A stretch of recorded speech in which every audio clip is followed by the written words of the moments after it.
ప్రార్థన చేసుకుందామండి. ప్రేమ నమ్మకం కలిగిన మా తండ్రి, నీకే స్తుతులు స్తోత్రం వందనం నాయన. ఇప్పటి వరకు పాటలు పాటలు ఎందును, వాక్యం చదువుతూ ఎందును, వాక్యం చెప్పుతూ ఎందును, మొదటి మెసేజ్ చెప్పిన వారికి కూడా తోడుగా నడిపించిన విధానాన్ని బట్టి కొట్టాలనుకుంటున్న స్తోత్రాలు తండ్రి. అలాగే ప్రపంచవ్యాప్తంగా ఎక్కడైతే నీ యొక్క ఆరాధన జరుగుతుందో సమస్త మహిమ గంధ ప్రభువులు మీరే పొందుకోమని, పక్కన ఉన్న మందిరంలో కూడా నాయన ఆరాధన జరుగుతుంది నాయన. మీరే సమస్తము జరిగించి ముఖ్యించమని సహాయం దయచేయమని, అందరినీ తోడుగా నడిపించమని. నేను ఎంతోమందికి నీ నామం తెలియక, నీ యొక్క వాక్యం తెలియక నశించిపోతున్నారు తండ్రి. వారందరూ కూడా రక్షణలోనికి వచ్చి వారు కూడా బాప్తిస్మం పొందుకోవడానికి సహాయం దయచేయమని, చిన్న మందగా కూడా మేము ఆరాధన చేస్తూ ఉండగా నేను మీరు మాకు తోడుగా నడిపించండి. పరిశుద్ధాత్మ యొక్క పరిపూర్ణమైన సహాయాన్ని నాకు అందించమని అర్థిస్తూ, చిన్న పిల్లలకు కూడా నాయన చక్కగా అర్థమయ్యేలాగా సహాయం దయచేయమని ఈ ప్రార్థన నిప్రికమాడం మా రక్షకుడు అయిన యేసుక్రీస్తు శక్తి గల నామమున నడిపించిన పరమ తండ్రి, ఆమేన్. అందరికీ వందనాలండి. ఈ యొక్క వీడియో చూస్తున్న వారు దయచేసి లైక్ చేయండి, షేర్ చేయండి, సబ్స్క్రైబ్ చేసుకోండి. Thank you so much. ఈరోజు మన పాఠం ఏంటంటే, పదార్థానికి జ్ఞాపకశక్తి ఉందా? పదార్థానికి జ్ఞాపకశక్తి ఉందా? నీటికి ఉపశీర్షిక ఏంటంటే, నీటికి జ్ఞాపకశక్తి ఉందా? క్యాప్షన్, పదార్థానికి జ్ఞాపకశక్తి ఉందా? పదార్థం అంటే ఏంటండి? మనకి కంటికి కనిపించే ఈ ప్రకృతి అంతా కూడా గాలి, నీరు, చెట్లు, ఆకాశం, భూమి ఇదంతా కూడా పదార్థం కింద మనం చెప్పుకోవచ్చండి. మనం ముఖ్యంగా ఈరోజు మనం మాట్లాడుకునేది నీటి గురించి ఎక్కువ వస్తుందండి. నీటి గురించి తెలుసుకొని తర్వాత అది మిగతా వాటికి నీటికి జ్ఞాపకశక్తి ఉందా? నీటికి జ్ఞాపకశక్తి ఉంటుందండి. నేను ప్రశ్న ఇస్తే నా సమాధానం చెప్పవచ్చు తెలిస్తే. ఎలా ఉంటుందో చెప్పగలుగుతారా? అంటే ఎంత దేవుడి సృష్టి కాబట్టి మొక్కలు కూడా ఆలోచిస్తాయి, మాట్లాడితే అనుకున్నాం మేము. బైబిల్లో ఉంది, అది అనుకోవటం కూడా కాదు. బైబిల్లో మొక్కలు కూడా, చెట్లు మాట్లాడుకోవటం కూడా ఉందన్నమాట. అవన్నీ కూడా మనం తెలుసుకుందాం. నీటికి కూడా జ్ఞాపక శక్తి ఉంది. అలాగే ఇసుకకు కూడా జ్ఞాపకశక్తి ఉంది. ఇసుక ఎలా అంటే, మన సిమ్ కార్డు ఉంటుంది చూసారా, ఆ సిమ్ కార్డులో ఇసుక రేణువులు కలుస్తాయండి.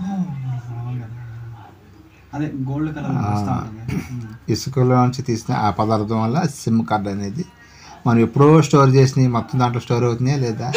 మరి దానికి కూడా జ్ఞాపకశక్తి ఉందా లేదా? అలాగే నీటికి జ్ఞాపకశక్తి ఉందా అని మనం ఆలోచిస్తే, ఒక సైంటిస్టు దీని మీద బాగా పరిశోధన చేశాడు. ఆయన పరిశోధన చేసి కనుక్కున్నాడు, నీళ్ళు వాటికి జ్ఞాపకశక్తి ఉందని చెప్పాడు, కానీ దాన్ని నిరూపించలేకపోయాడు. ఆయన ఉందని చెప్పాడు. ఆయన పేరు ఏంటంటే జాక్వస్ బెన్వెనిస్ట్ అనే శాస్త్రవేత్త. ఆయన పేరు జాక్వస్ బెన్వెనిస్ట్ అని. ఆయన కనుక్కున్నాడు, కానీ దాన్ని నిరూపించలేకపోయాడు.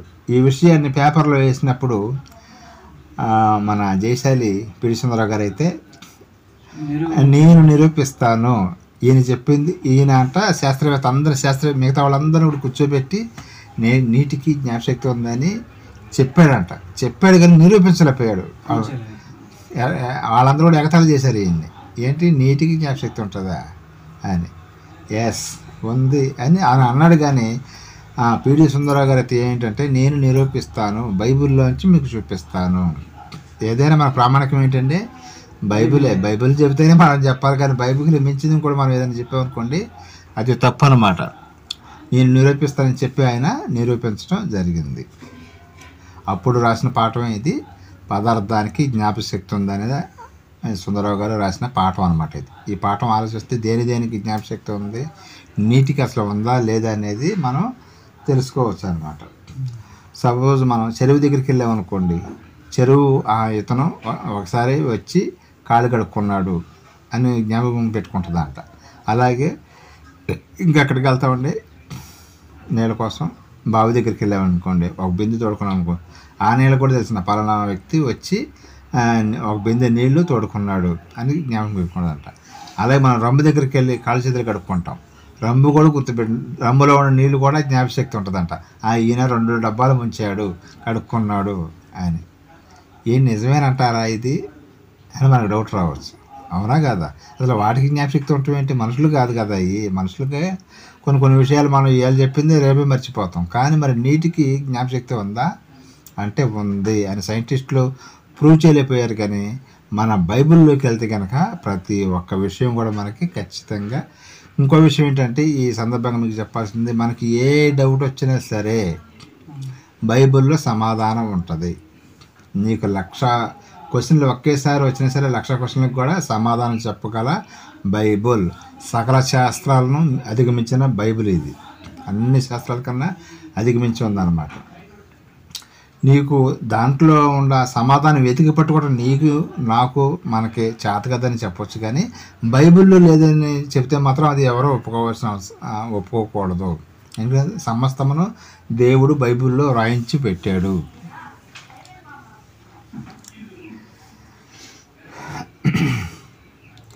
1 కొరింథీ 2:6 ఒకసారి చూడండి. కొరింథీయులకు రాసిన మొదటి పత్రిక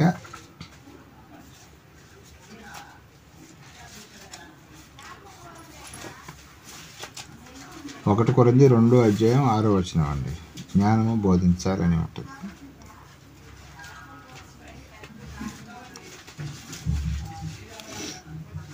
1 కొరింథీ 2:6.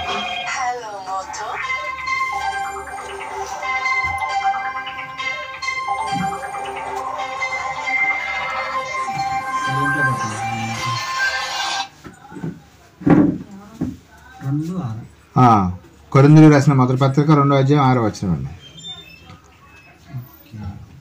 పరిపూర్ణులైన వారి మధ్య జ్ఞానమును బోధించుతున్నాము, అది ఈ లోక జ్ఞానము కాదు. సరిపోద్దండి. పరిపూర్ణులైన వారి మధ్య జ్ఞానము బోధించుతున్నాము అన్నాడండి పౌలు గారు. ఏం బోధించాలనండి? జ్ఞానం. పరిపూర్ణులు అంటే ఎవరండి? పరిపూర్ణులైన వారి మధ్య నేను జ్ఞానం బోధించుతున్నాను అని చెబుతున్నాడు పౌలు గారు. అంటే చాలా తెలివిగల ఈ సమాజంలో చాలా చదువుకున్న వాళ్ళు తెలివైన వాళ్ళు ఉంటారు కదా, వాళ్ళ మధ్య కూడా మేము జ్ఞానాన్ని బోధించుతున్నాము అని పౌలు గారు చెబుతున్నారు. నువ్వు ఎంతో తెలివైన శాస్త్రవేత్తలు అంటే మనం ఏమనుకుంటాం, వాళ్ళకి ఎన్నో విషయాలు తెలుసు అనుకుంటాం. కానీ వాళ్ళకు కూడా బోధిస్తుందంట బైబిల్. అదే అని చెప్పేది పౌలు గారు. అర్థమవుతుందా? శాస్త్రవేత్తలకు కూడా అసలు శాస్త్రవేత్తలు బైబిల్ని ఒప్పుకోరు. కానీ బైబిల్ దగ్గరికి వస్తే వాళ్ళకి ఎన్నో విషయాలు తెలుస్తాయండి. భూమి గుండ్రంగా ఉండి శూన్యంలో వేలాడుతుందని ఎప్పుడు కనుక్కున్నారండి? గత కొన్ని సంవత్సరాల క్రితం, కొన్ని వందల సంవత్సరాల క్రితం. కానీ దేవుడు ఎప్పుడు రాయించాడండి? ఇప్పుడు ఆది కాండంలోనే రాయించాడండి. శూన్యములు అంటే భూమిని వేలాడదీశాడంట. శూన్యములో భూమి ఉంటే మరి అసలు మనం టీవీఎస్ కానీ బైక్ కానీ స్టార్ట్ చేసినప్పుడు, ఆటో కానీ స్టార్ట్ చేసినప్పుడు మనకు సౌండ్ వస్తూ ఉంటుందండి. మరి ఎంత స్పీడ్తో తిరుగుతుంది, శూన్యంలో తిరుగుతుంది కదా, ఎంత సౌండ్ రావాలండి? భూమి ఇప్పుడు మనం కూర్చున్న ఈ భూమి మీద ఇది తిరుగుతూ ఉంది తెలుసా. కానీ మన సౌండ్ ఎందుకు వినపట్లా? నా పిల్లలు డిస్టర్బ్ అవుతారని చెప్పేసి దేవుడు సౌండ్ రాకుండా తిప్పుతున్నాడు దాన్ని సైలెంట్గా. అది యాక్చువల్గా అయితే మనం కూడా తిరగాలి, గిరగిరగా తిరుగుతూ ఉండాలి. కానీ దేవుడు నా పిల్లలకి ఇబ్బంది కలగకుండా ఉండాలని చెప్పేసి అట్లా ఎలాంటి ఎఫెక్ట్ లేకుండా తిప్పుతున్నాడు. అది దేవుడు అంటే. భూమిని తిప్పటం అంటే అసలు మామూలు మాట అండి. అసలు భూమిని తిప్పటం ఏంటి? కనీసం 1 కింట బరువే మోయలేము మనం. 100 కేజీల బరువు నెత్తి మీద పెట్టి మన కొండపిల్ల దాకా వెళ్ళమంటే వెళ్తామండి. రోడ్డు దగ్గరికి వెళ్ళేవరకు కింద పడతాం. మరి అంత బరువైన భూమిని దేవుడు శూన్యంలో వేలాడదీశాడంట ఆయన. అందుకని పౌలు గారు అంటున్నాడు, మేము జ్ఞానం గల వాళ్ళకే మేము జ్ఞానాన్ని నేర్పిస్తున్నాం అన్నాడు బైబిల్. అది బైబిల్ కొన్ని గొప్పతనం అన్నమాట. ఇంకా మనం చూడగలిగితే పేతురు గారు రాసిన మొదటి పత్రిక 3:15 కూడా ఒకసారి చూడండి. 1 పేతురు 3:15. నిర్మలమైన మనసాక్షి కలిగిన వారే మీలో ఉన్న నిరీక్షణను గురించి మిమ్మల్ని హేతువు అడుగు ప్రతి వారికి సాత్వికముతోనూ భయముతోనూ సమాధానం చెప్పుటకు ఎల్లప్పుడూ సిద్ధముగా ఉండడి. సరిపోద్దండి. ఎప్పుడు కూడా మనం కొంతమంది ఎవరన్నా డౌట్ అడిగినప్పుడు బైబిల్లోంచి మనం సమాధానం చెప్పేవారిగా ఉండాలండి. వాళ్ళు అడిగిన ప్రశ్న మనకే తెలియదు అనుకోండి, మనం సమాధానం చెప్పగలుగుతామా? అందుకని బైబిల్ బాగా నేర్చుకున్నాం అనుకోండి, మనం సమాధానం చెప్పగలుగుతామా నాకు తెలియదులే అంటామా? ఖచ్చితంగా చెప్పగలుగుతాం. అందుకని బైబిల్ అనేది బాగా నేర్చుకోవాలి. బాగా నేర్చుకొని మైండ్కి ఎక్కించుకుంటేనే మనం ఎవరైనా సరే ఈ హేతు అడిగిన ప్రతి వానికి సమాధానం చెప్పాలి. మీరు సమాధానం చెప్పాలంటే ఏం చేయాలి? ముందుగా మనం నేర్చుకొని ఉండాలి. బోధించేవాళ్ళు నేర్చుకొని ఉంటేనే వాళ్ళకి మనం సమాధానం చెప్పగలుగుతాం అని చెబుతుందండి. ముందుగా బైబిల్ వాక్యాన్ని బాగా అర్థం చేసుకుని ఎవరండి? మన బిఓఆర్ అని చెప్పుకోవచ్చు. ఎలాంటి వాక్యాన్ని సరే లేఖనాల పరిశోధన అనేది మొదలుపెట్టి, లేఖనాన్ని అసలు ఏంటి, తండ్రి అని ఒక చోట ఉంటుంది, యెహోవా అని ఒక చోట ఉంటుంది, యేసుప్రభు అని ఒక చోట ఉంటుంది, పరిశుద్ధాత్మ. చాలామంది అనుకుంటారు ముగ్గురు ఒకటే అనుకుంటున్నారు, కానీ బైబిల్ ఏం చెబుతుందంటే ముగ్గురు విడివిడిగా ఉన్నారని బైబిల్ అయితే చెబుతుంటే మనం చాలామంది అపార్థం చేసుకుని ముగ్గురు ఒకటే అన్నట్టుగా అపార్థం చేసుకుంటున్నారు. ఇలాంటి విషయాలు చాలా కూడా మరి మన వాళ్ళు కనిపెట్టడం బైబిల్లో ఉండదే.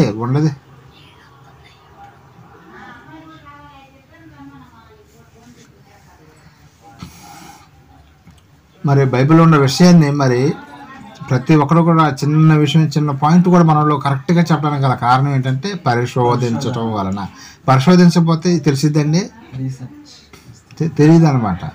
ఏదైనా సరే పరిశోధిస్తేనే దాంట్లో ఉన్న విషయాలు, ఎన్నో విషయాలు చెప్పటం జరుగుతుంది. లేకపోతే ఇంత వాక్యాన్ని బయటికి తీయటం, వెలికి తీయటం, ఇంత సత్యవాక్యాన్ని సరిగా విభజించి చెప్పటం అనేది ఇది చాలా చాలా చాలా కష్టమైంది. కానీ అదే పరిశోధిస్తున్నారు కాబట్టి మరి 20వ శతాబ్దంలో వచ్చిన ఒక మహానుభావుడు మరి భూమి మీదకి వచ్చినటువంటి ఆయన ఎన్నో పాఠాలు, కొన్ని వందల వేల పాఠాలు తీసి మరి ప్రతి ఒక్క పాఠం కూడా మనకి అసలు చాలా సంతోషంగా ఉంటుంది. వింటూ ఉంటుంటే కొన్ని చోట్ల కొన్ని మందిరాలకు వెళ్ళినప్పుడు ఎప్పుడు వాక్యం అయిపోద్దా అనిపిస్తూ ఉంటుంది. నిజంగా ఈ ఫీలింగ్ నాకు కూడా వచ్చిందండి. అంతకుముందు ఏదైనా మందిరానికి వెళ్ళినప్పుడు, చర్చికి వెళ్ళినప్పుడు ఏదో దేవుని మీద ప్రేమతో వెళ్తాం, కానీ వాళ్ళు చెప్పే మాటలకి ఈ చివరి నుంచి ఆ చివరికి ఈ చివరికి వచ్చేవాళ్ళు అది ఏమీ అర్థమయ్యేది కాదు. కానీ ఇక్కడ ఈ పాఠాలు మాత్రం స్టార్టింగ్ నుంచి ఎండింగ్ వరకు అసలు ఏమి చెబుతున్నారు, ఏంటి అసలు అది ఈ విషయం ఏంటి అని మనం ప్రతి పాఠాన్ని కూడా ఏం పెడతాం, టైటిల్ పెడతామండి. ఈ టైటిల్ పెట్టినప్పుడు ఓహో ఈ టాపిక్ మీద మాట్లాడుతున్నారు ఈ రోజు అని మనకు అర్థమవుతుందండి, క్లారిటీ అనేది వస్తుంది. కానీ కొన్ని చోట్ల టైటిల్ లేకుండా చెప్పుకుంటూ వెళ్ళిపోతూ ఉంటారండి. అట్లా ఉండకూడదండి. ప్రతి అపోస్తుడైన పౌలు గారు కూడా ఏం చేశాడంటే ఆయన వాక్యం బోధించేటప్పుడు టైటిల్ పెట్టి మాట్లాడటం జరిగిందండి. కాబట్టి బైబిల్లో మీరు అపోస్తుల కార్యం చదివితే మీకు అర్థమవుతుంది అన్నమాట. ఇలాగా ఎవరైతే మనల్ని డౌట్ అడుగుతారో, క్రైస్తవులు కానీ క్రైస్తవేతరులు కానీ ఎవరైనా సరే డౌట్ అడిగినప్పుడు వాళ్ళకి సాత్వికంతో మనము సమాధానం చెప్పేవారుగా ఉండాలి. కానీ వాళ్ళని చికాకించుకోవటం కానీ వాళ్ళకి మనం కోపపడటం కానీ చేయకూడదు. వాళ్ళకి సాత్వికంతో చెప్పామనుకోండి, వాళ్ళు అర్థం చేసుకొని ముందుకు వస్తారండి, ప్రభువులోనికి రావటం జరుగుతుంది అనమాట. ఈ యొక్క విషయాన్ని అయితే మనందరం క్రైస్తవులందరూ కూడా గ్రహించాలని మరి ఈ సందర్భంగా నేను తెలియజేస్తున్నానండి. అది ఇప్పుడు ఈరోజు మన పాఠం ఏంటంటే పదార్థానికి జ్ఞాపశక్తి ఉందా లేదా నీటికి జ్ఞాపశక్తి ఉందా అనేది మనం బైబిల్లోంచే మనం తెలుసుకుందామండి. బైబిల్ నుంచి నిరూపిద్దాం. బైబిల్లోకి వెళ్ళి ఒక్కొక్క వచ్చిన చదువుకుంటూ మనం తెలుసుకుందామండి. యోహాను సువార్త 5వ అధ్యాయం 2వ వచనం నుంచి చదువుకుంటారండి. ఇక్కడ మనకి ఇది ఒక విషయం తెలుస్తుంది. యోహాను సువార్త 5వ అధ్యాయం 2వ వచనం అండి. మనము దేవుని ప్రేమించుచు ఆయన ఆజ్ఞలను నెరవేర్చు వారమైతిమా దేవుని పిల్లలను ప్రేమించుచున్నామని. యోహాను సువార్త 5వ అధ్యాయం 2వ వచనం. 1 యోహాను సువార్త, యోహాను గారు రాసిన సువార్త 5వ అధ్యాయం 2వ వచనం అండి. గొర్రెల ద్వారం దగ్గర, అది ఈ సందర్భం అండి. యెరూషలేములో గొర్రెల ద్వారం దగ్గర హెబ్రీ భాషలో కోనేరు కలదు. 5 మండపములు కలవు. ఆయా సమయములకు దేవదూత కోనేటిలో దిగి నీళ్లు కదిలించుట కలదు. నీళ్లు కదిలించబడిన పిమ్మట మొదట ఎవడు దిగునో వాడు ఎట్టి వ్యాధి గలవాడినైనను బాగుపడను కనుక ఆ మంటపములలో రోగులు, గుడ్డివారు, కుంటివారు, ఊచకాలు చేతులు గలవారు గుంపులుగా పడి ఉండేది. అక్కడ 38 ఏండ్ల నుండి వ్యాధి గల యొక్క మనుషుడు ఉండెను. యేసు వాడు పడినట్టు చూసి వాడప్పటికీ బహుకాలం నుండి ఆ స్థితిలో ఉన్నాడని ఎరిగి స్వస్థపడు గోరుచున్నావా అని వాడిని అడుగగా ఆ రోగి, అయ్యా, నీళ్లు కదిలించబడినప్పుడు నన్ను కోనేటిలోనికి దించుటకు నాకు ఎవడు లేడు కనుక నేను వచ్చునంతలో మరెక్కడు నాకంటే ముందుగా దిగునని ఆయనతో ఉత్తరం ఇచ్చాను. యేసు, నీవు లేచి నీ పరుపెత్తుకొని నడవమని వానితో చెప్పగా వెంటనే వాడు స్వస్థత నుండి తన పరుపునెత్తుకొని నడిచాను. సరిపోద్దండి. ఇక్కడ మనకి ఒక సందర్భం మనకు బాగా క్లియర్గా అర్థమవుతుంది. ఏంటండి, యెరూషలేములో అక్కడ కోనేరు దగ్గర 5 మండపాలు ఉండే. 5 మండపాల్లో ఒక దేవదూత వచ్చంట అక్కడ నీళ్లు కదిలిచ్చిద్దంట. కదిలిచ్చినప్పుడు ఫస్ట్ ఎవరైతే ఆ యొక్క కోనేరులో దిగుతారో వాళ్ళు ఏ వ్యాధి ఉన్నా సరే వాళ్ళకి న్యాయం అయిద్దంట. అప్పుడు ఆ దేవదూత ఎప్పుడైతే ఆ నీళ్లు కదిలియటానికి వస్తుందో ఇక్కడ కొన్ని వందల మంది కాళ్ళు చేతులు లేని వాళ్ళు కానీ ఏదైనా రోగం ఉన్నవాళ్ళు కానీ అందరూ రెడీగా చూస్తూ ఉంటారు అనమాట. ఎప్పుడైతే అట్లా కదిలింగులోనే ఫస్ట్ దాంట్లో ఆ కోనేరులో దిగుతారనమాట. దిగగానే వాళ్ళకి స్వస్థత అనేది వస్తుంది. ఇక్కడ ఫస్ట్ ఎవరు దిగారని నీళ్ళకి ఎలా తెలుసు? ఇప్పుడు చాలామంది ఉంటారు కదా, కనీసం ఒక 50 మందో 100 మందో ఉన్నారనుకుందాం. ఈ 100 మందిలో మొట్టమొదట వాళ్ళందరూ రెడీగా చూస్తూ ఉంటారా లేదా? రెడీగా చూస్తూ ఉంటారు. వాళ్ళు కోనేరులో దిగగానే ఫస్ట్ వాళ్ళకి మాత్రమే, అక్కడ 100 మంది ఉన్నారు 200 మంది ఉన్నా సరే ఫస్ట్ వాళ్ళకి మాత్రం స్వస్థత అనేది వస్తుంది. అది మరి ఆ జ్ఞాపశక్తి అనేది ఎవరిచ్చారు? నీటికి జ్ఞాపశక్తి ఉందా? నీటికి ఉందా? ఎస్. ఇక్కడ పసిగట్టేది ఎవరంటే నీళ్ళు ఎవరైతే ఫస్ట్ నీళ్ళలోకి దిగారో వాళ్ళకి స్వస్థత ఇచ్చేది నీళ్ళు. అంటే దేవుడి ద్వారాగా నీళ్ళు పసిగట్టేది నీళ్లు మాత్రం అన్నమాట. ఇప్పుడు నీళ్ళకి జ్ఞాపశక్తి ఉందా? బైబిల్లో మనం చూసినట్టయితే నీళ్లకు జ్ఞాపశక్తి ఉంది అని తేలింది. యేసుక్రీస్తుల వారు తర్వాత ఒక ఆయన అయితే ఎప్పుడో కొన్ని సంవత్సరాల పాటు నుంచి అక్కడే చూస్తున్నాడంటే, కానీ ముందు ఎవరైతే దిగారో వాళ్ళకి మాత్రం స్వస్థత వస్తుంది కానీ ఈయనకి రావట్లేదంట. అప్పుడు అందుకని యేసుక్రీస్తు వారు అతని మీద జాలిపడి ఏం చేశాడంటే, ఇక నువ్వు అది దేవతతో వచ్చినప్పుడు నువ్వు దిగలేవలేవు అని చెప్పేసి ఆయనే స్వస్థత ఇవ్వడం జరిగింది. కానీ ఇక్కడ మనం నేర్చుకోవాల్సిన ఈ వచనంలో మనకి అర్థం కావాల్సింది ఏంటంటే, నీళ్లకు జ్ఞాపశక్తి ఉంది. ఫస్ట్ ఎవరైతే ఆ నీళ్ళలోకి దిగుతారో వాళ్ళని స్వస్థత వస్తుంది. వాళ్ళని పసిగట్టి చూసింది ఎవరంటే నీళ్ళు. ఇంకో విషయం, ఎర్ర సముద్రాన్ని 2 పాయలుగా చేసింది ఎవరండి? మోషే గారు. ఆయన అక్కడికి వెళ్ళి ఏం చేశాడంటే మోషే గారు కర్ర పెట్టి కొట్టగానే 2 పాయలుగా అవుతుంది. మరి దానికి ఎలా తెలిసింది? ఎర్ర సముద్రానికి 2 పాయలు వాళ్ళని ఆయన గొంతు ఎలా ఆయన పసిగట్టగలిగింది?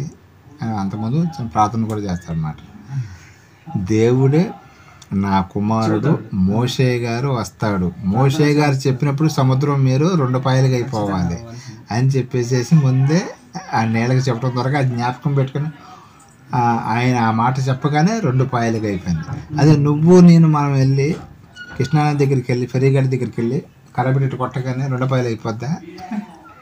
అయితే ఎందుకని అవదు? దేవుడు మన గురించి ఆయనకి నీళ్ళకి చెప్పలేదు కాబట్టి. అంటే మనం కొంతమంది హెచ్చరిక చేసేవాళ్ళు కూడా ఉంటారు. మోషే గారు చేశారు కానీ మేము చేస్తాం. అది మోషే గారి మాట మాత్రమే వింటది నీళ్ళు. అలాగే దేవుడు మాట మాత్రమే ఉంటాయి అన్నమాట. కానీ దానికి జ్ఞాపశక్తి ఉందా లేదా అంటే ఈ సందర్భాన్ని బట్టి మనం ఏం చెప్పుకోవచ్చు అండి? జ్ఞాపశక్తి ఖచ్చితంగా ఉందని బైబిల్లో వచనాలను బట్టి మనం సమాధానం చెప్పచ్చు.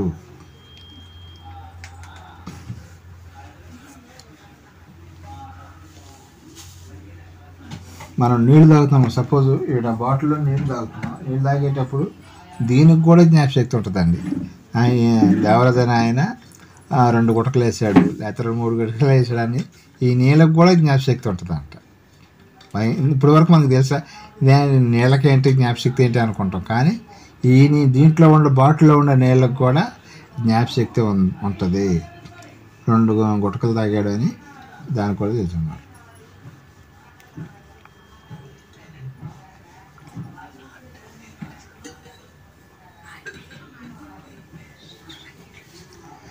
ఇంకా మనం కొంచెం బైబిల్లోకి వెళ్ళి చూడగలిగితే ఆది కాండంలోనే ఈ నీళ్లకు జ్ఞాపశక్తి ఉందని దేవుడు చెప్పడం జరిగిందండి. ఆది కాండము 1వ అధ్యాయం 6వ వచనానికి వచ్చేసేయండి. ఆది కాండము 1వ అధ్యాయం 6వ వచనం. మరియు దేవుడు జలముల మధ్య ఒక విశాలము కలిగి ఆ జనములను ఈ జనములను వేరుపరచుగాని పలికెను. సరిపోద్దండి. ఏం చెప్పాడంట ఆయన?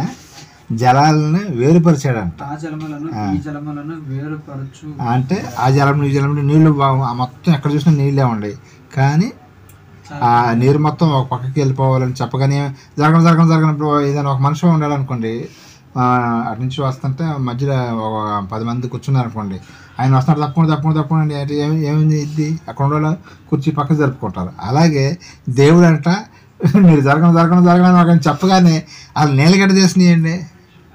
జ్ఞాపశక్తి దేవుడి మాట అనమాట. జలాలంటే ఒక పక్క జరగడం వెళ్ళిపోవటమేనంటాయి. ఒకసారి యేసుక్రీస్తు వారు కూడా ఈ సందర్భం మా అందరికీ తెలిసిన కొత్త నిబంధనలో ఉంటుంది. ఆయన సువార్త చెప్పి వస్తుంటే అర్ధరాత్రి అయినప్పుడు సముద్రం అంతా కూడా అల్లకల్లంగా తుఫాను వస్తూ ఉంటుంది. అప్పుడు యేసుక్రీస్తు వారు ఏమంటాడండి? సముద్రాన్ని గద్దిస్తాడు. గాలిని సముద్రాన్ని నీళ్ళని గద్దెయ్యగానే ఏమైంది? అప్పుడు నిమ్మళమాయను. గాలిని సముద్రాన్ని మనం అల్ల దగ్గరికి వెళ్ళి గద్దిస్తే ఆగిద్దండి మన మాటకి. అక్కడ యేసుక్రీస్తు వారి మాట విన్నాయి కాబట్టి వాటికి జ్ఞాపశక్తి ఉందా లేదా? అదనమాట. దేవుడు ఎవరి మాట వినాలి. ఇంకో సందర్భంలో ఇంకొక ఆయన, మీకు ఒక క్వశ్చన్ వేస్తున్నాను. ఒక 100 స్పీడ్లో బస్సు వస్తుందండి. అక్కడికి వెళ్ళి మనం చెయ్యి అడ్డం పెడితే ఆగిపోద్దండి. రోడ్డు మీదకి వెళ్ళి చేయి అడ్డం పెడితే ఆగదు కదా. ఇంకొక సందర్భం చూపిస్తాను మీకు బైబిల్లోంచి. ఒక ఆయన సూర్యుడిని ఆఫ్ చేశాడంట. ఇది నమ్ముతారా? మరి బస్సే ఆగదు, మళ్ళీ గుద్దుకుంటూ వెళ్ళిపోద్ది. మరి సూర్యుడిని ఆపడం ఎవరి వల్ల అయిద్దండి? సూర్యుడిని పొద్దుకోకుండా చీకటి పడకుండా చేశాడనమాట. ఎవరైనా యెహోషువ గారు ప్రార్థన చేసినప్పుడు సూర్యుడే ఆగిపోయాడండి. అది ముందే ఆయనకి చెబుతాడనమాట దేవుడు, నా కుమారుడు యెహోషువ ప్రార్థన చేస్తాడు, ప్రార్థన చేసినప్పుడు సూర్యుడు నువ్వు చీకటి అవ్వకుండా అక్కడ ఆగిపోవాలి. అది పదార్థానికి జ్ఞాపశక్తి ఉందా? సూర్యుడికి కూడా జ్ఞాపశక్తి ఉందా? సూర్యునికి ఉంది, నీళ్ళకు ఉంది, ఇంకా చెట్లు కూడా మాట్లాడుకుంటాయండి. అది కూడా మనం ముందు వెళ్ళిన తర్వాత తెలుసుకుందాం. ఇక్కడ చూసారు ఆది కాండం 1వ అధ్యాయం 6వ వచనం ఏంటి? నీళ్ళను కొంచెం జరగనంటే జారంట జరిగి వెళ్ళిపోవటం దేవుడి మాటకి. అంత జ్ఞాపశక్తి ఉందండి నీటికి. మనం ఒకసారి చూడగలిగితే న్యాయాధిపతులు పాత నిబంధన న్యాయాధిపతులు 9వ అధ్యాయం 8 నుంచి 13 వరకు ఒక్కసారి చూడండి. న్యాయాధిపతులు 9వ అధ్యాయం 8 నుంచి 13 వరకు. చెట్లు కూడా మాట్లాడుతూ ఉంటాయండి. మనకు తెలుసండి చెట్లు మాట్లాడటం.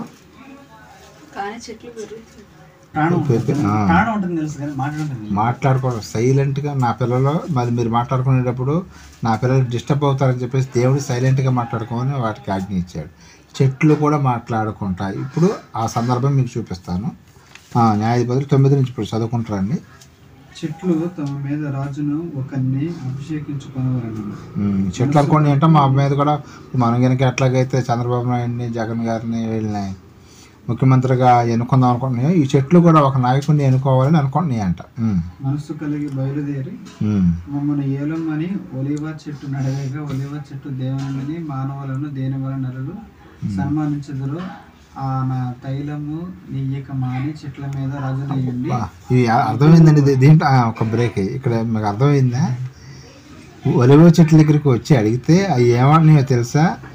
దేవునికి అలాగే మానవులకు సేవ చేయాలి, నేను నేను మిమ్మల్ని ఏలటం ఏంటి, నాకు ఏ పదవి వద్దు అనేయండి. చెట్లు దేవుని ఇప్పుడు ఒక్కసారి చదువు, దేవుడు అనే మాట. దేవునిని మానవులను దేని వలన నరులు సన్మానించదురు, ఆ నా తైలము నీయకమా అని చెట్ల మీద నేను తైలం వలేవ తైలం నూనె ఇవ్వాలి, కానీ నేను మిమ్మల్ని పరిపాలించడం ఏంటి? దేవుడికి ముందు అసలు మనుషులకు కూడా అని చెప్తుందండి. ముందు చెట్టుకి కామన్ సెన్స్ ఉందండి, చెట్టుకి కామన్ సెన్స్ ఉండి నేను దేవుడికి సేవ చేయాలంటుంది. ప్లస్ నూనె కూడా ఇవ్వాలి మనుషులకి. నూనె ఏం చేసుకుంటారు, ఒలివ నూనె రాసుకుంటారండి అప్పుడు ఆ కాలంలో. అదే తర్వాత మాట ఆ ఒలివ చెట్లు ఇట్లాగా డిస్కషన్ జరుగుతుంది. ఇప్పుడు చదవండి. నా తైలము నీయక మాని చెట్ల మీద రాజునయ్యింది, అటు ఇటు ఊగుటకు నేను వచ్చేదనా అని వాటితో నేను. అప్పుడు చెట్లు నీవు వచ్చి మమ్మల్ని ఏలుమని అంజూరపు చెట్టు నడవగా, మరి ఇక్కడ ఒలివ చెట్టు పోటదని మళ్ళీ అంజూరపు చెట్టు దగ్గరికి వెళ్ళినాయంట. మరి అయ్యేమి చెబుతున్నాయి అందాం. చెట్ల మీద రాజునయ్యుండి అటు ఇటు ఊగుటకు నా మాధుర్యమును నా మంచి ఫలమును నేను ఇయ్యక మారుదును అని వాడుతా నేను.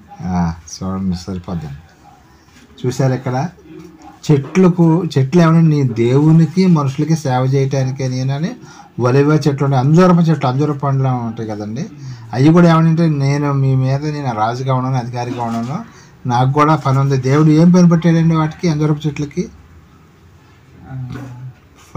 పండ్లు వచ్చి ఫలాలు, అంజూరపు ఫలాలు చాలా బాగుంటాయి అంటండి. ఇప్పుడు మనం బాగా ఇష్టపడే ఫ్రూట్ ఏంటండి?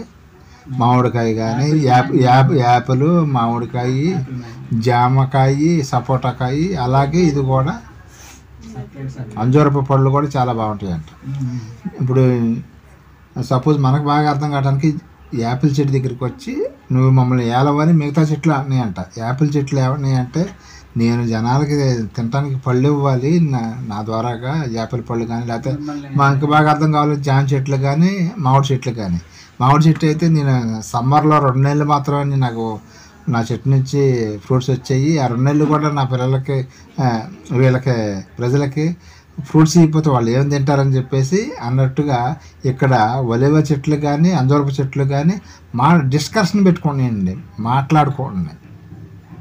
మనకు తెలుసు అసలు ఇంతవరకు కూడా సైంటిస్టులు ఎక్కడ కూడా ప్రూవ్ చేయలేకపోయారు మాట్లాడుకుంటారు, కానీ బైబిల్ మాత్రం చెప్పేసింది. బైబిల్ దగ్గరికి వస్తే వాళ్ళకి ఏ పని అయినా ఈజీగా అయిపోద్ది, కానీ బైబిల్ దగ్గరికి రారండి వాళ్ళు. నో గాడ్ అంట ఒక ఆయన అంటాడు. దేవుడు లేకుండా మనిషి, మొట్టమొదటి మనిషి ఎక్కడి నుంచి వచ్చాడండి? మా క్వశ్చన్ వేసుకుంటే అర్థమవుతుందిగా. ఆన్సర్ వాళ్ళకి తెలియదు. మరి అంత జ్ఞానవంతులని మనం చెప్పుకుంటున్నామే, అంత జ్ఞానవంతులకి మనిషి దేవుడు లేకుండా మనిషి వచ్చాడని ఎలా అనుకుంటున్నారండి? ఒక ఆయన కోతి నుంచి వచ్చాడు అంటాడు, ఒక ఆయన దేని నుంచి వచ్చాయని చెబుతూ ఉంటారు, డిఎన్ఏ ద్వారాగా వచ్చారని కొంతమంది అంటారు. ఇవన్నీ దేవుడు లేకుండా మొట్టమొదటి మానవుడు. బైబిల్ ఏం చెబుతుంది మొత్తం అసలు ఎక్కడి నుంచి వచ్చింది ఏంటి, ఫస్ట్ నుంచి లాస్ట్ వరకు ఈ విశ్వం అంతవరకు కూడా మొత్తం డీటెయిల్గా మనకి తెలియాలంటే బైబిల్ దగ్గరికి వచ్చి కూర్చొని చదివితే ప్రతి ఒక్క విషయం కూడా తెలుస్తుందండి. మొట్టమొదటి మానవుని దగ్గర నుంచి ఈ విశ్వం కాలిపోయేంత వరకు కూడా ఏం జరుగుతుందో బైబిల్ దగ్గరికి వచ్చి కూర్చొని దాన్ని పరిశీలిస్తే చదువుకుంటే కనుక అన్ని విషయాలు తెలియటం జరుగుతుంది. ఇక్కడ చెట్లు కూడా చూసారా, మనుషులు కొంతమంది అయితే పట్టించుకోకుండా ఎట్లా పడతారో తిరుగుతారు, కానీ చెట్లు ఏమన్నా నేను దేవునికి అలాగే మనుషులకి సేవ చేయటానికి నాకు దేవుడు ఇచ్చాడు అని చెప్పడం జరుగుతుందండి. చదువు. అటు తర్వాత చెట్లు నీవు వచ్చి మమ్మల్ని ఏలమని ద్రాక్షవల్లి అడుగగా, ద్రాక్షవల్లి దేవునిని మానవులను సంతోషపెట్టు నా ద్రాక్షరసము నేను ఏకమని చెట్ల మీద రాజనై ఉండి ఇటు ఇటు ఊగుటకు నేను వచ్చేదనా అని. ద్రాక్ష పళ్ళు కూడా అయ్యాయండి. చూసారా, ద్రాక్ష దేగలు మాట్లాడతాయంట, అంజూరపు చెట్లు మాట్లాడతాయంట. ఇప్పుడు మన పక్కన ఉండే ఇక్కడ జామ చెట్లు కానీ ఇవన్నీ మాట్లాడతాయండి, మాట్లాడతాయి, కానీ మనకి వినిపించకుండా మాట్లాడతాయి అనమాట. ఒక చెట్టు యొక్క భాష ఒక చెట్టుకి అర్థమయ్యేలా వాళ్ళిద్దరి మధ్య మనకి తెలియదు. సపోజ్ కనుక ఎక్కడైనా మనం బయటకు వెళ్ళినప్పుడు మామిడి తోటలుగా వెళ్ళామనుకోండి చూడటానికి, మామిడి చెట్టు మాట్లాడుకోండి అనుకోండి, ఆ సౌండ్ మనకి వినపడితే కంగారు పడి కూడా వచ్చేసేస్తాం మనం, వామ్మో ఏంటో అని. కానీ దేవుడు సైలెంట్గా మాట్లాడుకోవాలి. నా పిల్లలు తిరుగుతూ ఉంటారు ఈ ప్రకృతిలో, వాళ్ళకి వినబడకుండా సైలెంట్గా మాట్లాడుకోండి అని చెప్పడం జరిగింది. కానీ చెట్లు మాట్లాడుకుంటాయి, నీటికి జ్ఞాపశక్తి ఉంది, పదార్థానికి జ్ఞాపశక్తి ఉందంటే ఎస్ ఉంది. చాలా ఇసుకకు ఉంది, నీళ్ళకి ఉంది, సూర్యుడికి ఉంది, ఆకాశం ఆలకించిన భూమి చెవియొగ్గుము. అదేంటండి నిప్పు కూడా ఉంటుంది. మరి దేవుడు ఏమన్నాడండి, ఆకాశము ఆలకించము భూమి చెవియొగ్గుము. ఏంటి వాటికి కూడా చెవులున్నాయా? ఆకాశానికి భూమికి కూడా ఉన్నాయండి. ఎస్ ఉంది కాబట్టి ఆయన చెబుతాడు అనమాట. ఏషియా గ్రంథంలో ఉంటుంది, తీయవసరం లేదు. ఆకాశం ఆలకించిన భూమి చెవియొగ్గాను కానీ అవి వెంటనే అంట ఆయన మాట. మరి అవన్నీ పదార్థమే కదా భూమి అనేది కూడా. ఇంకా మనం చూడగలిగితే సామెతలు 16వ అధ్యాయం 4వ వచనం ఒకసారి చూడండి. సామెతల గ్రంథము 16వ అధ్యాయం 4వ వచనం.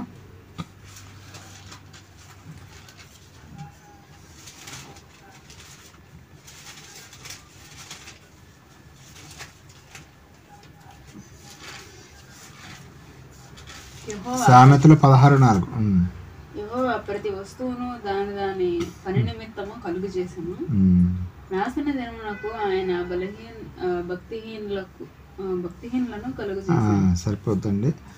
యెహోవా వస్తువులు ప్రతి వస్తువుని దాని యొక్క పని కోసమే ఆయన కలుగజేశాడు. ఇప్పుడు కూలర్ ఉంది, దాని పని ఏంటండి, చల్లటి గాలి ఇవ్వాలి. అలాగే ఫ్రిడ్జ్ చల్లని మంచినీళ్ళు ఇవ్వాలి. ఇంకా ప్రతి వస్తువు కూడా దాని పని నిమిత్తమే, వాటికి కూడా జ్ఞాపశక్తి ఉంటుందండి. ప్రతి ఒక్కదానికి కూడా పదార్థానికి జ్ఞాపశక్తి అనేది ఉంది అని మనం తెలుసుకోవటానికి దేవుడు ఈ సృష్టిలో ప్రతి ఒక్కటి కూడా మనకు సేవ చేయడానికి పెట్టాడండి. జంతువులు కూడా దేనికండి, కోళ్ళు, మేకలు, మనిషి పుట్టిన దగ్గర నుంచి చచ్చిపోయేదాకా ఎన్ని కోళ్ళు తింటాడండి, చాలా తింటాడు. అలాగే చేపలు, సముద్రం నిండా చేపలు కూడా చాలా తింటాడు. కూరగాయలు, బెండకాయ, తోటకూర, ఈ కూరగాయలన్నీ కూడా ఎన్ని తింటాడండి, చచ్చిపోయే లోపల ఎన్ని తింటాడో మనకి లెక్క తెలియదు. కానీ ఇంకో విషయం ఏంటంటే ప్రతి ఒక్క లెక్క ఆయన దగ్గర ఉంటుంది. నువ్వు ఇప్పటి వరకు ఎన్ని అన్నపు బియ్యపు గింజలు తిన్నావో లెక్క ఉంటుంది, మనకు తెలుసండి. అసలు ఒకరోజు తిన్న బియ్యపు గింజలే మనకు లెక్క తెలియదు, ఎన్ని అన్నం మెతుకులు తిన్నాము. కానీ దేవుడి దగ్గర లెక్క ఉంటుంది. ఈరోజు నువ్వు ఒక 50,000 అన్నపు గింజలు బియ్యపు గింజలు తిన్నావు అంటే అన్నం తిన్నావు. నిన్న ఒక 50,000, మొన్న ఒక 50,000. ఇట్లా మన పుట్టిన దగ్గర నుంచి అన్నీ కూడా కౌంటింగ్ ఉంటుంది దేవుని దగ్గర. వీటన్నిటికీ మనం లెక్క అప్పచెప్పాలి. ఎంత చికెన్ తిన్నావు, ఎంత అన్నం తిన్నావు, ఎన్ని మంచినీళ్ళు తాగావు, ఎన్ని ఫ్రూట్స్ తిన్నావు, ఎన్ని మామిడికాయలు తిన్నావు, వీటన్నిటి కూడా నీకు ఎందుకు ఇచ్చాను, నువ్వు ఆరోగ్యంగా ఉండాలని. నువ్వు ఆరోగ్యంగా ఉండి ఏం చేయాలి, 24 గంటల పాటు టీవీ చూడాలని, దేవుని పని చేయాలనే, అంటే దేవుని పని చెయ్యాలని. ఆయన ఇవన్నీ కూడా మనకి ఎందుకు ఇస్తున్నాడంటే నా పిల్లలకి మంచి ఆరోగ్యం ఉండాలి, నోటికి రుచిగా ఉండాలి. ఏ పడితే అవి తింటామంటే మన కడుపుకి తినం, టేస్ట్గా ఉండాలి. మామిడికాయ చాలా టేస్ట్గా ఉండాలి, యాపిల్కాయ చాలా టేస్ట్గా ఉండాలి, జామకాయ చాలా టేస్ట్గా ఉండాలి, నా పిల్లలు తినాలి. మంచి ప్రోటీన్ అందాలి వీళ్ళకి. కోడిగుడ్డు మంచి ప్రోటీన్ ఉంటుంది దాంట్లో. అందుకని ఇవన్నీ కూడా మనకి సమృద్ధిగా ఇస్తున్నాడండి దేవుడు. అలాంటప్పుడు మనం ఏం చేయాలంటే ఆయన మాట వినాలని ఆయన కోరిక అండి.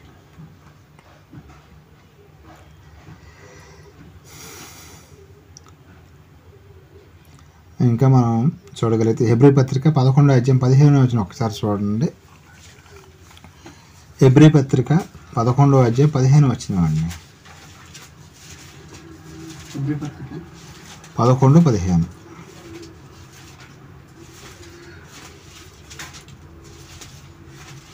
వారు దేశము నుండి వచ్చారు, ఆ దేశము జ్ఞాపకం ఉంచుకున్న ఎడల మరలా వెళ్ళుటకు వారికి వీలు కలిగి ఉండను. అయితే వారు మరీ శ్రేష్టమైన దేశమును అనగా పరలోక సంబంధమైన దేశమును కోరుచున్నారు. అందుచేత తాను వారి దేవుని అనిపించుకున్నటకు దేవుని వారి గురించి సిగ్గుపడడు. ఇయలి అనగా ఆయన వారి కొరకు ఒక పట్టణము సిద్ధపరిచి ఉన్నాడు. అదేనండి, మనం ఈ వస్తువులన్నిటికన్నా కూడా మనం ఎంతో శ్రేష్ఠులమా కాదా?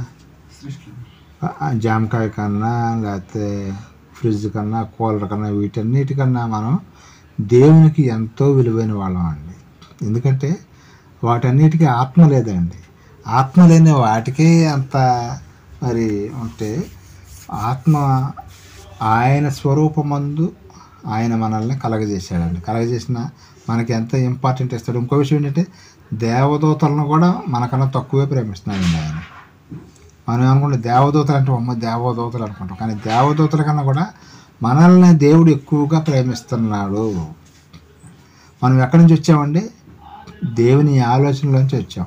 మళ్ళీ ఎక్కడికి వెళ్ళాలండి? మనం పరలోక రాజ్యం వెళ్ళాలి. నరులారా తిరిగి రండి అని ఆయన చేయి చాపి ప్రతిరోజు కూడా, ప్రతి దినం కూడా ఆయన ఎదురు చూస్తున్నాడు. మనందరం ఎక్కడికి వెళ్ళాలండి? చనిపోయిన తర్వాత పరలోక రాజ్యం వెళ్ళాలి. అదే ఆయన గోల్, ఆయన కోరిక. నా పిల్లలు ఇక్కడ భూమి నుంచి కొంతకాలం జీవించి నా పని చేసి పరలోక రాజ్యానికి రావాలని, అదే ఆయన యొక్క కోరిక. ఇవన్నీ కూడా ఈ సృష్టిలో ఎందుకు పెట్టాడంటే ఇవన్నీ కూడా మనకి సేవ చేయటానికి దేవుడు పెట్టడం జరిగింది. వాటికంటే ఎంతో శ్రేష్టమైన వాళ్ళం మనం. పిచ్చుకుల కంటే కూడా ఎంతో శ్రేష్టమైనది, అవునా కాదా? పిచ్చుకుల కన్నా ఇంకా దేని ఈ సృష్టిలో ఏది చూసుకున్నా సరే మన తర్వాతే ఆయన ప్రిఫరెన్స్ ఇచ్చాడు. ఫస్ట్ ఇచ్చింది మనకి ప్రిఫరెన్స్. ఇంకంటే ఈ సృష్టి అంట ఆయన చెప్పినట్టు వింటుంది, కానీ మనుషులు వినట్లేదని ఆయన బాధ. ఇంకా ఆయన మాటలు ఎవరు వింటున్నారో మనం బైబిల్లోకి వెళ్ళి చూడగలిగితే గోడలు, దోలాలు, రాళ్ళు కూడా ఆయన మాట విన్నాయండి. అది బైబిల్లోనే చూద్దాం. దూలము అలాగే రాళ్ళు ఇవి కూడా ఆయన మాట్లాడినాయంట. ఏంటి వాటికి చెవులు ఉండయా?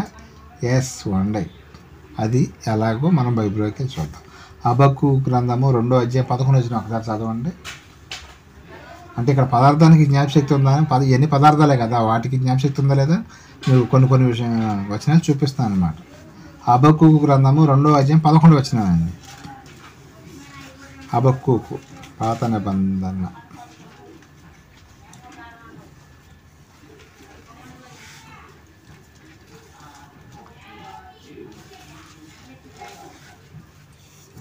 లాస్ట్లో ఉంటుంది.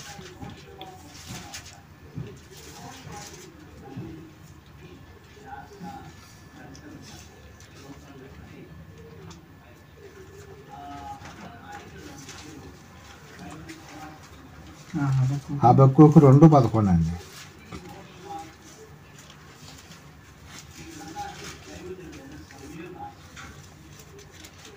రాళ్ళు కూడా మొరపెడుతున్నాయి. గోడలలోని రాళ్ళు మొరపెట్టుచున్నవి, దూలములు వాటికి ప్రత్యుత్తరము ఇచ్చుచున్నవి అంట. ఏంటండి ఈ సందర్భాన్ని అర్థమైందండి? గోడలోని రాళ్ళు అంట మొరపెడుతున్నాయి అంట, దూలం అంట ప్రత్యుత్తరము ఇస్తుందంట. ఏంటి ఇది సందర్భం అని అర్థమైతే కొంచెం చెప్పండి. అంటే మనము ఏమన్నా మీద నేరాపరాధం చేసినా, వాళ్ళ మీద పగ పెంచుకున్నా, మన చుట్టూ ఉండి గోడలు ఇవన్నీ ఆలకిస్తుంటాయి కాబట్టి అవి బాధపడతా ఉంటాయి, చెప్పుకుంటూ ఉంటాయి, దేవుడికి మొరపెడతాయి. నేను చెబుతున్నానండి. ఒక మనిషి అంట ఉన్నాడు. అతని యొక్క డ్యూటీ 12కి అయిపోద్ది. డ్యూటీ 12కి అయిపోతే ఇంటికి వస్తాడు కదా, 12కి మధ్యాహ్నం 12కి వచ్చిన తర్వాత అప్పుడు ఏం చేస్తాడు? చక్కగా ఇంటికి రాగానే కాళ్ళు చేతులు కడుక్కొని భోజనం చేసి గోడ పక్కన ఉంటే మంచం వేసుకొని పడుకుంటాడు. మంచం వేసి పడుకుంటే ఈ గోడలో ఎదురు చూస్తుంది అంట, వీడి పాపం పండింది, వీడి మీద పడిపోతే ఇలా మనం వీడి చాప్టర్ క్లోజ్ అయిపోద్ది అని చెప్పేసి రాళ్ళను దోలం మాట్లాడుకుని పైన దోలాలు ఉంటాయి చూసా. దోలం అంటే ఏంటండి? చెక్క పెద్ద పెద్ద ముద్దు లాంటిది ఉంటుంది చూసారా, దోలాలు నిట్టాళ్ళు అంటారు కదా, అదే అనమాట. ఆ రెండు మాట్లాడుకుని 12కి వస్తాడు, వచ్చి ఆనందిని పడుకుంటాడు. అప్పుడు గోడ కూలి ఆడి మీద మనం పడితే ఆ చాప్టర్ క్లోజ్ అయిపోతుంది. ఇది అంట రాళ్ళని దూలాలు మాట్లాడుకున్నాయి. దూలం రాళ్ళు కింద పడిపోగానే దూలం కూడా కింద పడిపోయి అతని మీద పడి అతను చనిపోవటం. ప్రకృతి చూసారా? మొరపెడుచునంటే ఇంకే దేవుడికి చెబుతున్నాయి అనమాట. ఇవన్నీ కూడా దేవుడితో మాట్లాడుతూ ఉంటాయి అన్నమాట. అంటే ఈ సందర్భం ఎందుకు ఆలోచిస్తామంటే మనం రాళ్ళకి దూలం అంటే అది చచ్చిపోయిందే బతికిందండి. దూలం అడవులు ఎక్కడో పెరిగితే దాన్ని నరికేసేసి కొన్ని సంవత్సరాల పాటు అయ్యిద్దండి దూలం అంటే, తెలుసా? మరి ఎప్పుడో నరికేసిన దానికి కూడా ఇంకా అవి కూడా మాట్లాడుతున్నాయంటండి. పదార్థానికి జ్ఞాపశక్తి ఉంది, దూలాలకి జ్ఞాపశక్తి ఉంది, రాళ్ళకి జ్ఞాపశక్తి ఉందని తెలుసుకోవడానికి ఈ వచనానికి మనం ఇక్కడికి వచ్చామన్నమాట. చూసి ప్రతి దానికి కూడా జ్ఞాపశక్తి ఉందండి. నీళ్ళకి జ్ఞాపశక్తి ఉంది, రాళ్ళకి, దూలాలకి, వీటన్నిటికి కూడా దేవుడు జ్ఞాపశక్తి అనేది పెట్టడం. పదార్థానికి జ్ఞాపశక్తి ఉందా లేదంటే ఉంది. ఈ వచనాలను బట్టి చూసారు, బైబిల్లో వచనాలని ఇప్పుడు మనం చదువుకునేవన్నీ కూడా. కానీ ఈ వచనాలు చాలామందికి తెలియదండి. తెలుస్తాయండి, ఆశీర్వాదాలు మాత్రమే ఆగిపోయి ఉంటారు. ఆశీర్వాదాలే కాదండి, దేవుని యొక్క మాటలో ఎంతో జ్ఞానం కలిగిన మాటలు బైబిల్లో ఉన్నాయి. అవన్నీ కూడా మనం నేర్చుకోవాలండి. ఈ సందర్భం ఎవరికైనా తెలిసిద్దండి అసలు? రాళ్ళు ద్వారాలు మాట్లాడుకోవటం. ఇంకా మనం చూడగలిగితే కీర్తన గ్రంథము 139వ అధ్యాయం 1, 2, 3 వచనాలు ఒక్కసారి చూడండి. ఇది చాలా బాగుంటుంది. కీర్తన గ్రంథము 139వ అధ్యాయం 1, 2, 3 వచనాలు. దేవునికి మనం ఏమేమి తెలియదు అనుకుంటాం, కానీ మరి ఆయనకి ఏమేమి తెలుసో ఇక్కడ మనం చూడగలిగాం. పరిశోధించి తెలుసుకుని నేను కూర్చుండుట నేను లేచుట నీకు తెలియను. మనం కూర్చోవటం లేకటం అన్నీ తెలుసు అంటే దేవుడికి. ఇంకా తలంపు పుట్టక మనపై నీ మనసును జ్ఞాపకం 3 కూడా నా నడకను నీవు పరిశీలింపజేసి ఉన్నావు, నా చర్యలన్నింటినీ నీవు బాగుగా తెలుసుకుని ఉన్నావు. అది మనం ఏమనుకుంటామంటే మనల్ని ఎవరు చూడలేదేరా అనుకుంటాం, కానీ దేవుడు సీసీ కెమెరాలు పెట్టేశాడండి. ప్రతి ఒక్కరికి, నాకు ఒక సీసీ కెమెరా, మీకు ఒక సీసీ కెమెరా, ఎవరి కాళ్ళకి సీసీ కెమెరా. మార్నింగ్ లేచిన దగ్గర నుంచి పడుకునేంత వరకు కూడా దేవుడి దగ్గర రికార్డ్ అయి ఉంటుందండి. కానీ మన ఇంట్లో సీసీ కెమెరాలు ఉన్నాయంటే లేవు, కానీ దేవుడి దగ్గర ఉందంటే ఎస్ ఉంది. నువ్వు పలానా రోజున పలానా ఈ పనులు చేసేవన్నీ కూడా ఆయన రికార్డ్ చేసి ఉంచుతాడు. అలాగే మన తల్లి గర్భంలో ఉన్నప్పుడు కూడా ఆయన ప్రతి ఒక్కరు కూడా, మనకు తల్లి గర్భంలో ఉన్నప్పుడు ఆ పిండంగా ఉన్న మనకి కాళ్ళు ఎప్పుడు వచ్చింది, చేతులు ఎప్పుడు వచ్చింది, వేళ్ళు ఎప్పుడు వచ్చింది, తల మీద వెంట్రుకలు ఎప్పుడు వచ్చినాయి, ఇవన్నీ కూడా ఆయన యొక్క గ్రంథంలో లిఖించుకొని ఉంటాడట. అన్నీ తెలుసు ఆయనకి. మనకి తెలిసిద్దండి. ఇప్పుడు తల్లికి తెలిసి, కన్య తల్లికి తెలుసండి, పలానా రోజున నా కొడుకు గోరు వచ్చింది, లేకపోతే నా జుట్టు వచ్చింది అని తెలుసా. కానీ ఆయనకి అన్నీ తెలుసు అంటండి. అందుకనే మనం సపోజు బంగారం షాపులోకి వెళ్ళి మనం వాళ్ళకి తెలియకుండా వాళ్ళ నెక్లెస్ కొట్టేసేసి బయటకు వచ్చేసేస్తుంటే పట్టుకోగలుగుతారండి వాళ్ళు? పట్టుకోగలుగుతారు. ఎందుకంటే ఇప్పుడు సీసీ కెమెరాలు వచ్చినాయి కదా.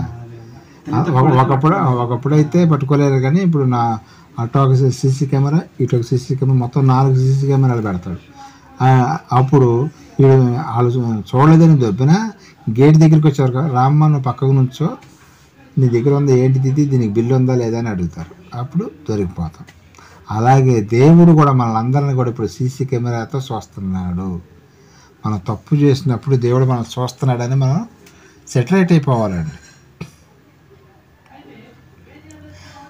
ఇప్పుడు సపోజ్ అక్కడ పోలీసులు ఉన్నారనుకోండి, మన పక్క ముట్టే మనం దొంగతనం చేస్తామండి. ఆ పోలీసులు అక్కడ ఏదో డ్యూటీ మీద ఉండారు, పక్క ముట్టే దొంగతనం చేయడానికి వెళ్తాం. మనం పక్కనే ఉండరు, వచ్చి మాకు క్లియర్ కొడతానని భయం వేసిద్దా లేదా? అలాగే దేవుడు కూడా మనం చూస్తున్నాడని మనం భయపడాలండి. ప్రతి ఒక్కరు ఎప్పుడు భయపడాలి? తప్పుడు పని చేసినప్పుడు. అందుకని ప్రతి ఒక్కరు కూడా దేవుడు మనం చూస్తున్నాడు. వీటన్నిటికీ మనం లెక్క అప్పచెప్పవలసి ఉన్నది. కాబట్టి మనం చాలా జాగ్రత్తగా ఉండాలని దేవుని మాటలు మనకు చెబుతుందండి. ఇంకా మనం చూడగలిగితే ద్వితీయోపదేశ కాండము 4వ అధ్యాయం 26వ వచనం అండి. ద్వితీయోపదేశ కాండము 4వ అధ్యాయం 26వ వచనం.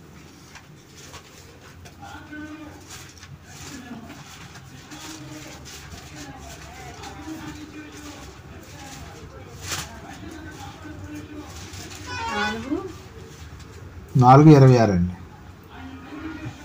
ఆయన సాక్షులుగా ఏం పెట్టాడో మనం చూద్దాం. ఇంకా మన మీద సాక్షులుగా కూడా పెట్టాడంట కొన్నిటిని. మీరు ఈ యోర్దాను దాటి స్వాధీనపరచుకొని ఓ దేశంలో ఉండకుండా త్వరలోనే బొత్తిగా నశించిపోదురని భూమి ఆకాశములు మీ మీద సాక్షులుగా ఉంచుతున్నాను. చూసారా, భూమిని ఆకాశాన్ని సాక్షులుగా పెట్టాడు. ఎవరికండి? ఇశ్రాయేలుకి. అలాగే వాళ్ళకి పెట్టాడంటే మనకు కూడా పెట్టాడా లేదా? భూమిని ఆకాశాన్ని, భూమికి ఆకాశానికి కూడా కళ్ళు ఉంటాయండి. మనం చేసే ప్రతి ఒక్క తప్పు కూడా రేపు సాక్ష్యం ఎవరు చెబుతారనుకున్నారు? మనం చేసిన తప్పులకి ఈ భూమి చెబుతుంది, ఆకాశం చెబుతుంది, ప్రకృతి కూడా చెప్పడం జరుగుతుంది. ఏ సీసీ కెమెరా అనమాట భూమి. వాళ్ళు ఇప్పుడు ఇశ్రాయేలు మీద వాళ్ళకి సాక్ష్యంగా ఎవరిని పెట్టాడు? భూమిని ఆకాశాన్ని పెట్టాడు. అలాగే మనకు కూడా భూమి ఆకాశమే సాక్షులు అనమాట. ఏ తప్పు, చిన్న తప్పు చేసినా, ఏ పాపం చేసినా సరే నేను చెయ్యలేదు అని అనకూడదు. అసలు తలకాయ వంచుకోవాల్సిందే, కానీ ఆయన ముందు ఆర్గ్యుమెంట్ అసలు చేయకూడదు. ఇంకా మనం చూడగలిగితే కీర్తన గ్రంథము 139వ అధ్యాయం 5, 6, 7, 5, 6, 8 వచనాలు చదవండి. కీర్తనలో 139, 5, 6, 8.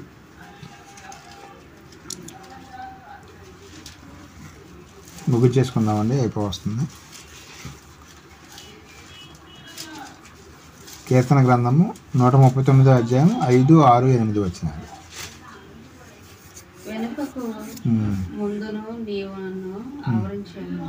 వెనక ముందు మన ముందు ఎవరున్నారండి? దేవుడు ఉన్నాడంట. వెనక కూడా ఆయనే ఉన్నాడంట. ఆయన చెయ్యి అంటే మన మీద ఉందంట.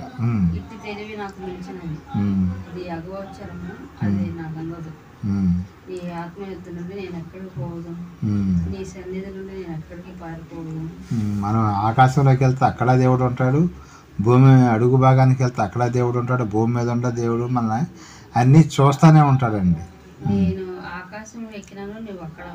అది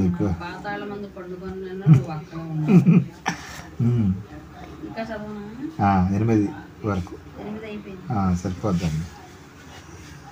చూసారా, దేవుడు సపోజ్ మనం బయటికి వెళ్ళేటప్పుడు, నేను కొండపల్లి కానీ అటోడు కానీ వెళ్తున్నానండి, వెళ్ళినప్పుడు మా నాన్న ఏదైనా నేను ఎక్కడున్నాను ఏంటి అనేది అన్నీ చూస్తూ ఉంటాడు ఆయన, లేకపోతే ఇంటి దగ్గరే ఉంటాడా?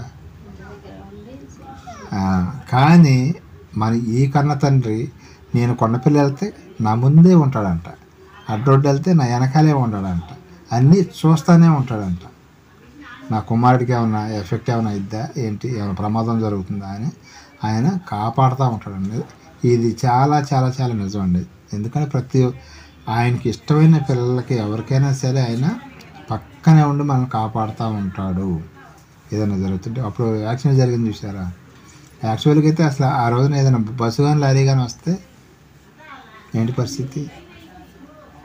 అట్లా చాలా సందర్భాల్లో కూడా జరుగుతూ ఉంటుందండి.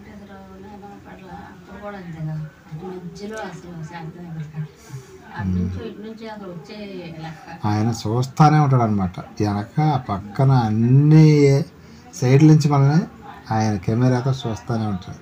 మనం ఏమనుకుంటాం, మనల్ని ఎవరో చూడలేదులే అనుకుంటాం, కానీ ఈ లోకస్తులు ఎవరో చూడలేరులే, కానీ దేవుడు మాత్రం మనం చేసే ప్రతి ఒక్క క్రియ కూడా ఆయన చూస్తూనే ఉంటాడు. మంచి అయినను సరే, చెడ్డైనను సరే. అందుకని మంచి చేయటానికే మనం ఎక్కువగా ఆసక్తి చూపించాలి. అలాగే హవ్వమ్మ ఆదాం గారు పండు తిన్నప్పుడు దేవుడికి తెలుసా లేదా?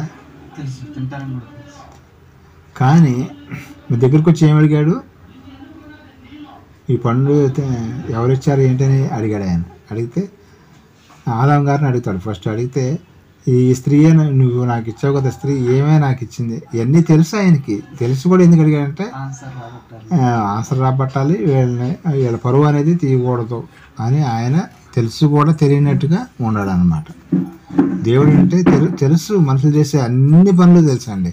అయినా కానీ వెంటనే శిక్ష వేయడు ఆయన.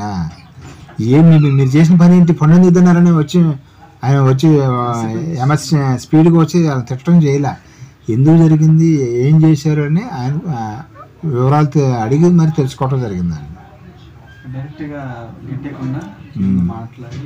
మాట్లాడి ఇట్లా చేయమని చెప్పడం జరిగింది. దేవుడు మనం చేసే ప్రతి ఒక్క పని కూడా ఆయనకి తెలుసు. కానీ మనం అవన్నీ కూడా చివరిగా ఒక్క వచనం చదివి ముగించేస్తారండి. ఆదికాండం 1:21 ఒకసారి చదవండి.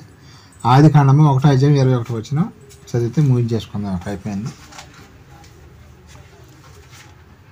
దేవుడు జలములను వాటి వాటి జాతి ప్రకారము జలములు సమృద్ధిగా పుట్టించిన మహామత్స్యములను జీవం కలిగి చెల్లించిన వాటిని దాని జాతి ప్రకారము రెక్కలుగాను ప్రతి పక్షి సృజించను.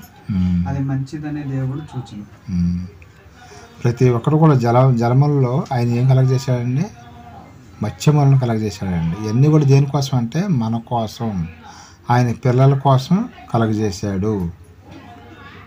మరి ఈ సమస్త సృష్టిని మనం అనుభవిస్తున్న మనం ఏం చేయాలంటే దేవుని పని చేయాలి. దేవుని పని చేయకుండా మనం చనిపోయినట్టయితే ఏమిద్దండి? పాతాళానికి వెళ్ళిపోయే అవకాశం ఉంటుంది. కాబట్టి అందుకనే ప్రతి విషయంలో కూడా దేవుని చిత్తానుసారంగా నడుచుకొని, అలాగే పదార్థానికి వాటికే అయ్యే దేవుని పని చేస్తుంది. ఏయండి? నీళ్ళు దేవుని పని చేస్తున్నాయి, చెట్లు దేవుని పని చేస్తున్నాయి, రాళ్ళు దేవుని పని చేస్తున్నాయి, ఇసుక ఆయన పని చేస్తుంది, సముద్రంలో ఉన్న చేపలు దేవుని పని చేస్తున్నాయి. యోనా గారికి ఆ చేపకు ముందే చెప్పాడు, యోనా గారు వస్తాడు, అతను మింగాలి, కానీ మీరు అతన్ని ఏం చేయాలి? చంపకూడదు. చేప కడుపులోకి వెళ్ళిన వాళ్ళు బతుకుతారండి అసలు? అతను జాగ్రత్తగా తీసుకొచ్చి మళ్ళీ ఒడ్డున పడేయాలి అని చేపకు చెప్పాడండి. చేపకి అసలు చేపకి చెవులు ఉంటాం అవన్నీ తెలుసండి, కానీ అయ్యి కూడా దేవుని మాట అండి. మరి అయ్యే దేవుని మాట విన్నప్పుడు మనం వినాలా వద్దండి? దేవుని మాట ఖచ్చితంగా మనం కూడా దేవుని మాట వినాలి. కాబట్టి ఈ వచనాలను బట్టి, ఈ యొక్క పాఠాలను బట్టి మనం తెలుసుకోవాల్సింది ఏంటంటే దేవుని చిత్తానుసారంగా జీవించి కడకు ఆయన దగ్గరికి వెళ్ళేటట్లుగా మన యొక్క జీవితాలు ఉన్నాయని కోరుకుంటున్నాడండి. ఈ విషయాన్ని అయితే ప్రతి ఒక్కరూ కూడా గమనించి, పదార్థానికి జ్ఞాపశక్తి ఉందంటే అన్ని పదార్థాలు కూడా జ్ఞాపశక్తి ఉంది అని ఈ పాఠం ద్వారా మనకి తెలుసుకున్నాం. కాబట్టి ఈ విషయం ప్రకారంగా మనం దేవునికి మనము మంచి పిల్లలుగా జీవించి ఆయన దగ్గరికి వెళ్ళాలని కోరుకుంటూ ఇంతటితో నా యొక్క మాటలు అనిపిస్తున్నానండి. చిన్న ప్రార్థన చేసుకుందాం. ప్రేమ నమ్మకముల మాత్రం నీకే స్తోత్రం. నేను ఇప్పటివరకు నీ మాటలు చెప్పాను తండ్రి. మేమందరం కూడా నీ మాట విని కడుపుని ఉండే ఆ మహాలోకానికి చేరడానికి వీళ్ళ మాని వేసి మనకు చేయమని, ప్రపంచవ్యాప్తంగా ఎక్కడైతే నీకు పిల్లలు ఉండారో వారందరం కూడా చల్లగా కాపాడమని, ప్రపంచవ్యాప్తంగా జరుగుతున్న ఆరాధన క్రమమంతలో సమస్త మహిమ గంధ ప్రభువులు మీరే పెందుకోమని బ్రతిమలాడుకుంటూ ఈ ప్రార్థనని ప్రియకుమారుడు మన రక్షకుడైన యేసుక్రీస్తు వసితికల నామమున అడిగి వేడుకుంటున్నా పరమ తండ్రి. ఆమేన్. తండ్రి యొక్క దయ, కుమారునికి ప్రేమ, పరిశుద్ధాత్మక సన్నిధి సహవాసం మనకి లోకంలో ఉన్న సకల పరిస్థితులకు ఆయన ప్రేమించే బిడ్డలకు సదాకాలం తొడుగు నడిపించింది గాక. ఆమేన్. అందరికీ వందనాలండి. లేకపోతే